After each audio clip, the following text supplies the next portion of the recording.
Hey, what's up everybody? In this lesson, I'm going to teach you a way to automate batch tasking in Adobe Express. Now, this is really easy to do, and I'm going to use a few examples that you might come across. Our first example is if you have something like this, which is your certificate of participation. And I have about 10 names, and rather than creating pages and going here and duplicating and adding the names manually, how can I automate this? So I've gone ahead and I've created the name list in a CSV file, which you can do on Pages, you can do on Google Sheets, you can do on Excel. Really easy to do. You just do Save As and look for CSV. And so here I have the name, and it's really important that you title whatever element you want to replace with that specific title. So in this case, I have name here, and I have name on my chart. And the next step I'm going to do is go at the top of my timeline to bulk create. And I'm going to click that bulk create button, and here you go. You have drag and drop or browse. So we're going to go ahead and hit browse, and we're going to go to our bulk create folder. And I'm going to choose the CSV file that is bulk certificate names. We're going to then hit open, and now it's asking us what we would like to do next. So we're going to hit the next button, and it wants us to map the column in the CSV file to a specific element on our composition. And in my case, I want to choose name. So I'm going to just click on that once and then hit connect element.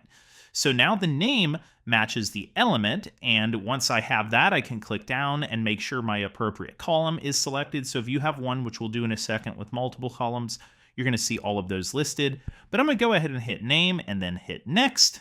And then guys, check this out. It goes ahead and previews everything. We can look, we can hit create page, and then all of a sudden we have all of those certificates already created. How cool is that? Okay, another use for this. Let's say you have multiple lines you want to create.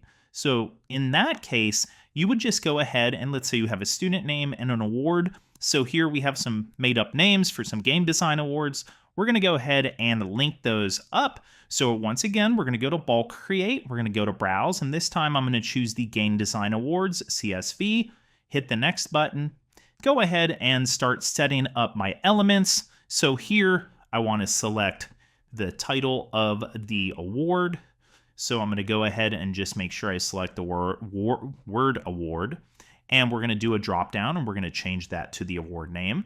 And then I'm going to select the second thing, and you see I get another connect element. And this time I'm going to set that to name. And then through the magic of everything that is the amazing Adobe Express, I now have the base for all of my award cards. This is great if you're doing a gala, or if you have some automated tasks that you need to put on even a TV screen. We just then hit create pages, and everything is good to go. The best part about this is if we go to download, we select all pages, and we go down to PDF. We have the ability to download all of these as individual PDFs. So if you're looking to distribute these to various students or award winners, you can just check this box, hit download, and you're good to go. All right, everybody, that's all I have for you today in this quick tech talk. And follow and subscribe for more, and I'll see you in the next one.